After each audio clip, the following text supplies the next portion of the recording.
इस विषय को लेकर आज हमारे बीच उपस्थित हैं हमारे विशेष अतिथि। जी हाँ, मैं स्वागत करना चाहूँगी पंडित श्री लक्ष्मी नारायण जी, सनातन रक्षक धर्मगुरु हैं। बहुत बहुत स्वागत आपका। नमस्कार। धन्यवाद।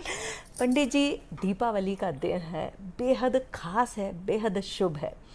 क्या धार्मिक महत्व है एक सनातनी के जीवन में दीपावली का? देखो, दीपावली जो धार्मिक महत्व है, कार्तिक मास में जो हम मनाते हैं अमावस्या के दिन, इस दिन भगवान राम रावण का वध कर कर अयोध्या वापस आए थे जी। उसी खुशी में अयोध्या वासियों ने सभी ने मिलकर दीपो उत्सव मनाया था। हिंदू परंपरा के अनुसार वैसे तो ये त्यौहार हमारा विशेष है ही है जी। जब भगवान राम आए अयोध्या से तो अयोध्या वासियों ने भगवान का स्वागत किया। तो स्वागत किया तो भगवान राम देखते हैं कि वयोवृद्ध हैं, माताएं हैं, पर बच्चे नहीं दिख रहे हैं जी। जब बच्चे नहीं दिख रहे तो कौशल्या मैया से सवाल किया कि माँ, क्या अयोध्या के बच्चे मेरे से नाराज है राम से? क्या बात है, वो मेरे स्वागत में नहीं आए?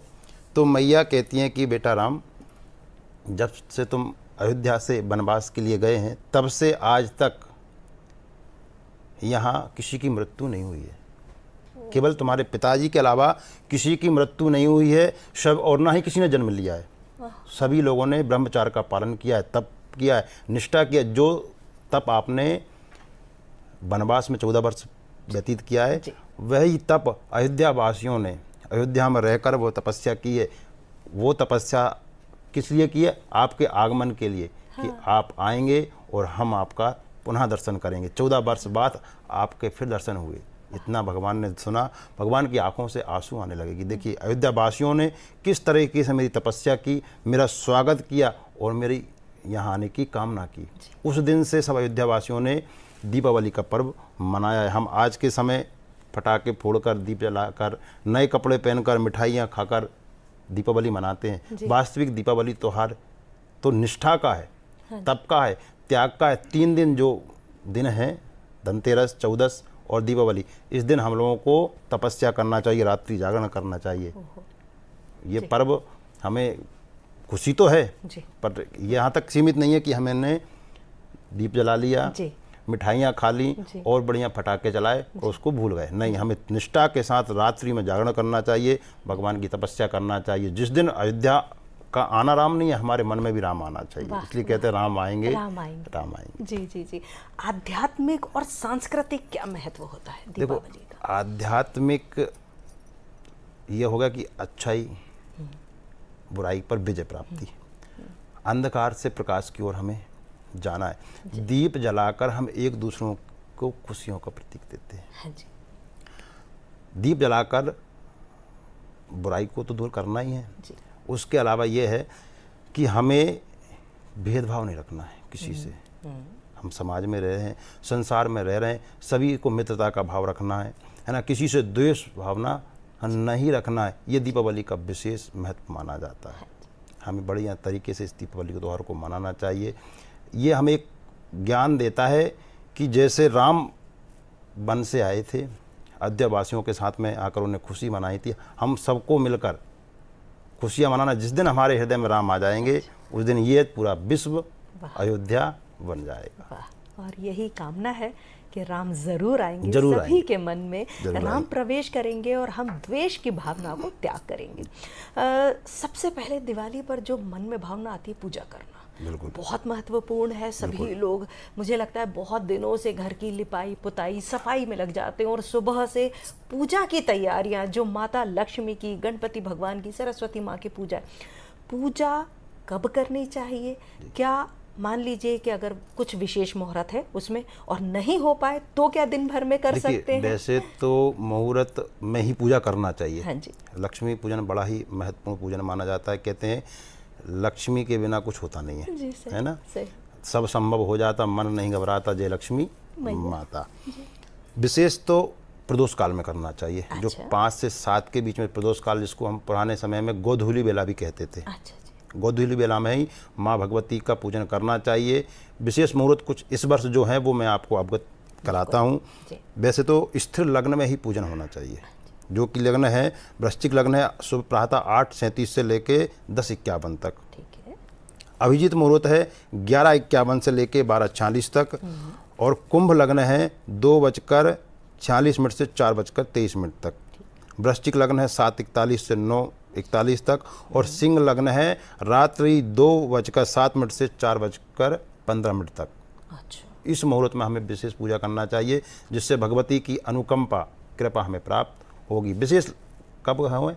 गोधूली बेला, जो गोधूली बेला है शाम को 5 से 7 के बीच में हमें पूजन करना चाहिए भगवती का जी, पूजन। बहुत ही अच्छा बताया। और हम आशा करते हैं कि जितने भी हमारे दर्शक हैं वो ये जो नोट करवाया पंडित जी ने टाइम, वो नोट कर लिया होगा। अच्छा, पूजा की कुछ विशेष विधि है जिससे कि, क्योंकि कहा जाता है ना कि लक्ष्मी माता सदा सहाय, हमारे पास साल भर लक्ष्मी माता का आशीर्वाद बना रहे, घर में कृपा शांति बनी रहे, तो कुछ अगर पूजा की विधि आप हमारे दर्शकों को बताएं। देखिए, पहले तो सर्वप्रथम हमें क्या करना चाहिए कि जगह को पवित्र करना चाहिए। गौ के गोबर से लेपन करना चाहिए। छोटी सी एक चौकी बिठाएं, उस पे माता भगवती के लिए आसन के लिए एक वस्त्र बिछाएं। वस्त्र पर स्वस्तिक बनाएं। स्वस्तिक बनाने के बाद में माता लक्ष्मी, गणेश जी और सरस्वती जी को विराजमान करें। एक कलश भी स्थापन करना चाहिए। सर्वप्रथम हमें गणेश जी का पूजन, पहले तो अपने को पवित्री करना है। पवित्री बहुत जरूरी है। आचमन करना चाहिए, इससे मन की शुद्धि भी होना चाहिए। फिर अपनी आसन को शुद्ध करना है, जहाँ आप विराजमान है उस आसन को शुद्ध करना है। भगवान देखो हर व्यक्ति नहीं कर सकता है ना, जो ब्राह्मण बंधु हैं जो कराते हैं वो एक अलग विषय हो जाता है। बाकी जो घर में नॉर्मल व्यक्ति पूजन करता है उनके लिए माँ पहले तो गणेश जी का ध्यान करना चाहिए, लक्ष्मी जी का ध्यान करना ही चाहिए, सरस्वती जी का ध्यान करना चाहिए। उनका पूजन ध्यान करने के बाद में गंध अक्षत जो आपके पास सामग्री है उनका पूजन करें, टीका चंदन करें, चावल चढ़ाएं, फूल माला चढ़ाएं और नैवेद्य अर्पण करें।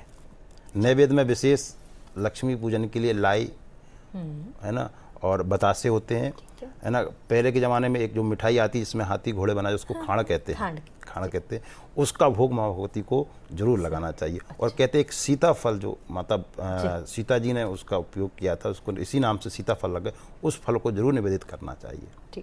विशेष प्रसादी माता जी। बहुत ही अच्छा पंडित जी ने बताया। और आप इन सभी प्रसादों को चढ़ाएंगे और इसी तरीके से पूजा करेंगे तो माता लक्ष्मी की कृपा बनी रहेगी। एक मन में प्रश्न आता है कि भगवान राम आए थे वनवास से लौटकर अयोध्या, और हम भगवान राम की पूजा करते हैं, माता लक्ष्मी की पूजा दीपावली के दिन क्यों होती है? बहुत अच्छा प्रश्न है आपका। यह प्रश्न कई लोगों के मन में आता है कि राम वन से अयोध्या आए जी, और उस उपलक्ष्य में हम दीपावली मनाते हैं, पर लक्ष्मी जी का पूजन क्यों? बहुत बढ़िया। जब ये जो हम त्यौहार मनाते हैं ना, ये त्रेता युग और द्वापर युग मनाए जाते हैं।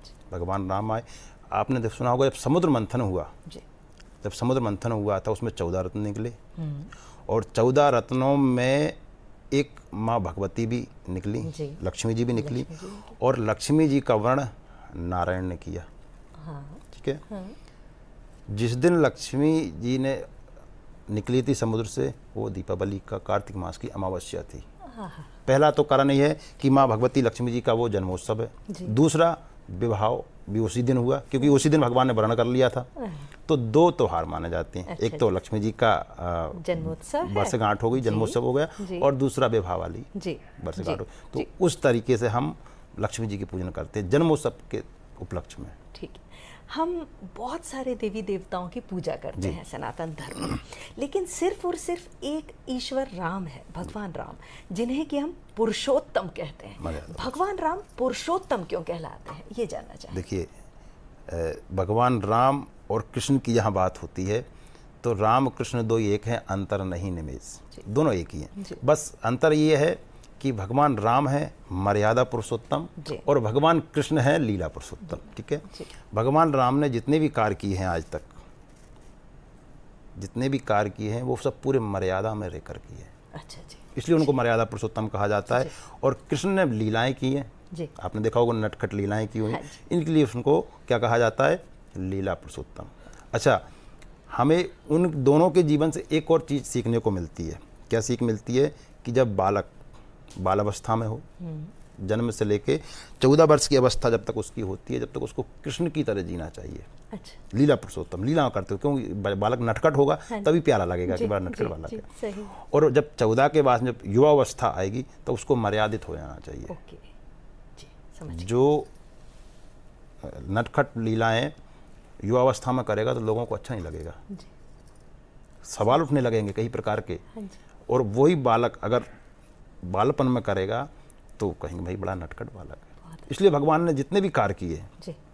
एक भी ऐसा कार्य नहीं है जो मर्यादा के बाहर होकर किया हो। एक पत्नी व्रत रखा उनने, है ना, जब वन में भी रहे तो ब्रह्मचार्य का पालन भी किया उन्होंने, जितने भी कार्य किए मर्यादा के विरुद्ध कोई कार्य नहीं किया। इसलिए उनको भगवान राम को हम कहते हैं मर्यादा पुरुषोत्तम और श्री कृष्ण को कहते हैं लीला पुरुषोत्तम। जी, बहुत बहुत ही अच्छे से आपने बताया।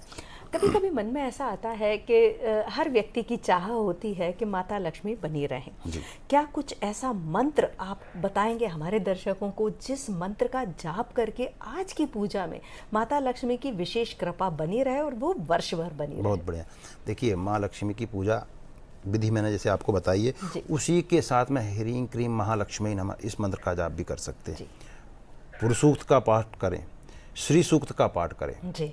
भगवान भगवती लक्ष्मी की पूजा करने के बाद में श्री सूक्त का पाठ सुनाएंगे, लक्ष्मी सूक्त का पाठ सुनाएंगे, पुरुष सूक्त का पाठ सुनाएंगे, तो आपके घर में स्थिर लक्ष्मी, लक्ष्मी दो प्रकार की होती है, चलायमान और स्थिर। जी हाँ। तो इस जिसको कहते हैं स्थिर लक्ष्मी, लक्ष्मी सबके पास में आती है और जाती है। जी। एक रास्ता आने का होता है, 4 रास्ते जाने के होते हैं, पर हम भगवती के सामने उनके पाठ सुनाएंगे, लक्ष्मी सूक्त का, शिव सूक्त का, पुरुष सूक्त का पाठ सुनाएंगे, तो लक्ष्मी हमारे घर में नित्य निवास करेगी, स्थिर लक्ष्मी का वास बना रहेगा। बहुत बहुत ही अच्छा है। पहले जब पहले के ज़माने में नानी परनानी दादी के ज़माने में घर लीपे जाते थे, गोबर से लीपे जाते थे और कहा जाता था गोबर से शुद्ध कुछ भी नहीं होता है। अब जबकि ज़माने बदल गए हैं, घर थोड़े बदल गए हैं, अब डिस्टेम्पर हो रहे हैं, पुताई हो रही है, सफाई तो हो ही रही है, लेकिन सजावट में भी थोड़ा डिजिटलाइजेशन जो हो रहा है वो हो रहा है। क्या कुछ मूल विधियां हैं जिनके अनुरूप अभी भी हम घरों को सजावट करें और उन सजावट से हमारे ईश्वर प्रसन्न हो? बिल्कुल। देखिए, माना कि युग परिवर्तन हो गया है, जी। गोबर का लीपना संभव नहीं है, तो हम क्या हल्दी का लेपन भी नहीं कर सकते क्या? हाँ। कुमकुम का लेपन भी नहीं कर सकते क्या? हल्दी कुमकुम को मिला के छोटा सा लेपन कराएं, उस पर स्वस्तिक बनाएं। अच्छा जी। है ना, तोरण तो बांध सकते हैं, आम का पत्ते का, केले के पत्ते का, अशोक के पत्ते से हमें अपने घर मुख्य दरवाजे को सजाना है। अशोक के पत्तों से। जी बिल्कुल। लाइट जो आजकल चल रही है ना, बुकबुकिया जो लाइट चल रही है, जी, वो एक अपनी जगह ठीक है, जरूरी है, आज के युग के हिसाब से जरूरी है, पर उसके साथ में हमें केले का पत्ता, आम के पत्ते जो शुभता का प्रतीक है, अशोक के पत्ते से हमें घर का द्वार का बंधन बार बनाना है, उनको सजाना है, स्वस्तिक बनाना है हल्दी और कुमकुम का, और हमें मेन दरवाजे पे शुभ और लाभ अंकित करना है, स्वस्तिक श्री लगाना है। इससे तो हम कर सकते हैं। जी हाँ, ये तो सभी लोग कर सकते सब कर सकते हैं। मान लिया कि गोबर की व्यवस्था नहीं है, आज के युग में संभव नहीं है, तो इतना तो हमें करना ही चाहिए, तभी लक्ष्मी का आगमन होगा। और नहीं तो जिस तरीके से युग परंपरा चली आ रही है उस तरीके से करते जाएंगे तो जो आप देख रहे हैं कि कहाँ से हम कहाँ पहुँचते जा रहे हैं। जी बिल्कुल। कहीं ना कहीं हमारा उसका पतन होगा फिर धीरे धीरे। हमें बच्चों को भी सिखाना चाहिए कि बेटा, जो हमारी हिंदू परंपरा जो सनातन से दादी परदादी के समय से चली आ रही, उसमें कुछ ना कुछ तो करना है ताकि लुप्त वह ना हो। जी पंडित जी, माता लक्ष्मी को हमेशा कमल का पुष्प चढ़ाया जाता है, उन्हें बहुत प्रिय होता है। साथ ही साथ में घर की सजावट और जब पूजा के समय होता है तब गेंदे के फूलों का बहुत महत्व होता है, पूरे घर को सजाया जाता है। तो भाई बहुत सारे और दूसरे भी तो फूल आ रहे हैं, गेंदा ही क्यों और कमल ही क्यों? इसलिए दोनों कमल जो है बहुत प्रिय माने जाते हैं, क्योंकि एक तो कमल का भगवती का आसन है जी, और हम जो चढ़ाते हैं प्रिय नहीं है, प्रिय चढ़ाते इसलिए हैं कि एक आसन, जब हम किसी अतिथि को बुलाएंगे जी, अतिथि को बुलाएंगे तो उनको उचित सिंहासन तो देंगे ना। तो हम भगवती लक्ष्मी को बुला रहे हैं, हमारे घर अपने घर में उनको आमंत्रण कर रहे हैं कि लक्ष्मी जी आप आइए, जब आएंगी तो उनको उचित आसन तो देना बिल्कुल सही, बहुत जरूरी है। और बिना अगर आसन नहीं देंगे तो अतिथि का अपमान नहीं माना जाएगा।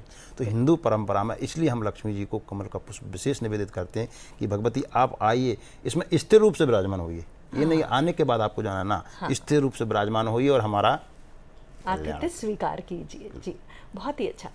हम हमेशा से बचपन से सुनते आए हैं, कहते आए हैं, 5 दिवसीय जो महोत्सव है, समझ में आता है कि भाई दीपावली है, 5 दिवसीय महोत्सव की क्या प्रथा है, क्या आध्यात्म के अंदर उसकी जो विशेषताएं हैं, और किस प्रकार से आप हमारे दर्शकों को समझाएंगे कि किस प्रकार से हमें इन 5 दिनों में क्या पूजा करनी चाहिए और क्या महत्व है। देखिए, 5 दिवसीय दीपो महोत्सव हम मनाते हैं। पहला दिन होता है धनतेरस जी, दूसरा होता है नरक चतुर्दशी, पांचवा दीपावली, बड़ी दीपावली, फिर होता है अन्नकूट यानी गोवर्धन पूजन, और फिर भाई दूज। ठीक है, 5 दिन का हम त्यौहार मना जाते हैं। प्रथम दिन होता है जो धनतेरस। धनतेरस पे हम भगवान धन्वंतरी की पूजा करना चाहिए, अच्छा जो समुद्र मंथन के समय अमृत कलश लेकर प्रकट हुए थे। जी, धन्वंतरी भगवान का पूजन करना चाहिए। और कहते हैं ये जो है ना एक औषधि के देवता भी माने जाते हैं, आयुर्वेद के देवता भी माने जाते हैं। इनका पूजन करने से हमें पूरा जीवन जी, या पूरा जीवन नहीं है तो 1 साल भर तक तो हम स्वस्थ रहेंगे, निरोगी रहेंगे, हमारी काया जो रहेगी, जो शरीर रहेगा वो स्वस्थ बना रहेगा। अच्छा, दूसरे नंबर पर आता है नरक चतुर्दशी। नरक चतुर्दशी के दिन भगवान कृष्ण ने नरकासुर का वध किया था। अच्छा, नरकासुर एक दैत्य था जी, नाम उसका नरकासुर था, नेपाल का राजा जिसको कहें आज। भूमि से उत्पन्न होने के कारण उसका एक नाम भौमासुर भी हो गया था, जो 16,108 राजकन्याओं को बंदी बनाकर अपने कारागार में रखा हुआ था।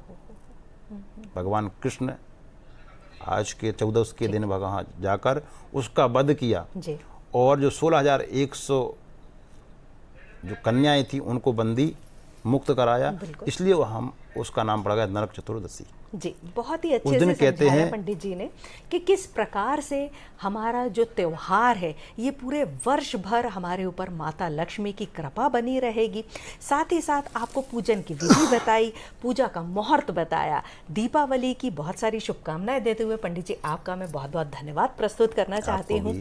और आप सभी के लिए कुछ के मंगलमय हो, आपको दीपों का त्योहार जीवन में आती रहे, हर पल नई बहार।